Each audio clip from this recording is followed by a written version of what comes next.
আজকের ভিডিওটা একদম সকাল সকাল শুরু করলাম। তোমরা হয়তো ভাববে দিদিভাই সকাল সকাল কেন বাইরে দাঁড়িয়ে আছে। আজকের এই মাসের একটা দিন না আমাদের জন্য না খুব বিরক্তিকর কি বলতে কি বলো তো, আমাদের তামিলনাড়ুতে জানো তো কারেন্ট যায় না বললেই চলে, কিন্তু মাসে একদিন পুরো শাটডাউন থাকে। সকাল 9টা থেকে একদম বিকেল 5:30টার সময় কারেন্ট আসে। পুরো চারদিক অন্ধকার হয়ে থাকে, আর ছোট বাচ্চা মানে বুঝতেই পারছো, কিছুতেই থাকতে চায় না রুমের জন্য। ওই জন্যই বাইরে দাঁড়িয়েছিলাম। আর সেদিনের কটা জামা এনেছিলাম কিনা তোমাদেরকে তো দেখিয়েছিলাম, সেগুলোই সেলাই করতে যাবো বলে। তো কারেন্ট নেই যখন তাহলে চলে যাই, এগুলো আজকের দিনে দিয়ে চলে আসি, তো তাহলে সুবিধা হবে। আর এই দিদিটার কাছে এসেছিলাম, এই দিদিটা এত সুন্দর সব কিছু সেলাই করতে পারে। আর সত্যি কথা বলতে আমরা যে তামিলনাড়ুতে থাকি, মানে এখানে সমস্ত কিছুই না একটু বেশিই দাম, কিন্তু এখানে দিদিটা জানো তো এত মানে কম টাকাতে সব কিছু করে দেয় না, সত্যিই অবাক। আমাদের দেশেও এত কম টাকাতে হয়তো করে না, সত্যি কথা এটাই। আর দিদিটার কাজগুলো এত সুন্দর কি বলবো। আর এখানে এসে তো ঘুটুম বুড়ি দেখো দুষ্টুমিটা কি শুরু করেছে। ঘুটুম বুড়ি গিয়েছিল আগে একবার, আগে বলতে দুর্গাপুজোর সময়, তেমনভাবে কিছু দরকার হয়নি সেই জন্য যাওয়া হয়নি, বা কিছু কিছু যেগুলো দরকার ছিল আমাদের উপরে একজন দিদি ছিল, তো সেই হচ্ছে করে দিত টুকিটাকি কাজগুলো। আর এখানে এসে দেখো আমি ভাবছিলাম একটার পর একটা দেবো, তো ঘুটুম বুড়ি এসে আগে ব্যাগগুলো ঢেলে দিয়েছে। আমি গিয়েছিলাম আর আমার যা গিয়েছিল, যা বলতে আমার ভাসুরের মানে মেয়ে, সেও গিয়েছিল।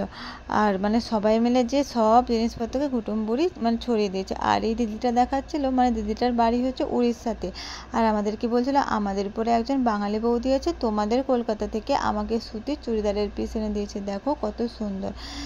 তো দিদিভাই এরপর মাপগুলো করে নিচ্ছিল। ঘুটুম বুড়ি কিন্তু তার নিজের দুষ্টুমিই করতে শুরু করছিল। ঘুটুম বুড়ি কী না করছিল বলো, যে জিনিসগুলো গুছানো ছিল সেগুলোকে ঘেঁটে দিচ্ছিল, এইসব করতেই ছিল। এরপর অনেক কষ্টে আমাদের সব মাপ টাপ দিয়ে বাড়ি এলাম। বাড়ি এসে আর কি, আমরা তো বাড়ির বউ, আমাদের কাজ করতেই হবে। অন্ধকার ছিল যেহেতু সেই জন্য ভাত খেয়ে দুপুরের বাসনগুলো তখন সাথে সাথে ধোয়া হয়নি। রুমটাতে জানো তো আমাদের একটাই অসুবিধা, সেটা হচ্ছে কোনো জানালা নেই, এই জন্য তেমন আলো নেই। আর ফোনটাতে কী হয়েছিল বলো তো, সেদিনে একদম চার্জ শেষ হয়ে গেছিলো, যে ফোনের আলো জ্বালিয়ে বাসনগুলো ধুয়ে ফেলবো সেটাও করা হয়নি।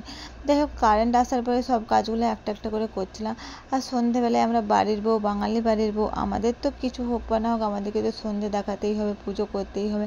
দিনের বেলায় সত্যি কথা বলতে এই দিনটাতে না কাজ, সেদিনে আমি ভালো করে পুজোও করতে পারি, এত অন্ধকার ছিল। আর কি বলবো, আর কি এরপর হচ্ছে মানে গ্যাস ট্যাস কিছুই মোছা হয়নি, তোমাদেরকে বলছিলাম না, ওইগুলোই পরিষ্কার করছিলাম একটা একটা করে।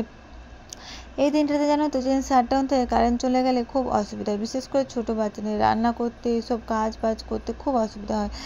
আর হচ্ছে বিশেষ করে জানো তো আমি না অন্যবারে জানতে পেরে যাই যে আজকে মানে এই পরের দিনে হচ্ছে কারেন্টে থাকবে না, কিন্তু কী হয়েছে বলতো এবারে সেটাও জানতে পারিনি, সেজন্য আরও বেশি করে অসুবিধাটা হয়ে গেছিলো। আর তার জন্য প্রত্যেকটা কাজ যেন জমা হয়ে রয়ে গেছিলো, কী আর করা যাবে। তবে আরেকটা সুবিধা বলো তো এর যেটা আছে, সেটা হচ্ছে আমাদের কিন্তু সারা মাসে এই দিনটা ছাড়া একদিনও কারেন্ট যায় না, সেই দিনগুলো খুব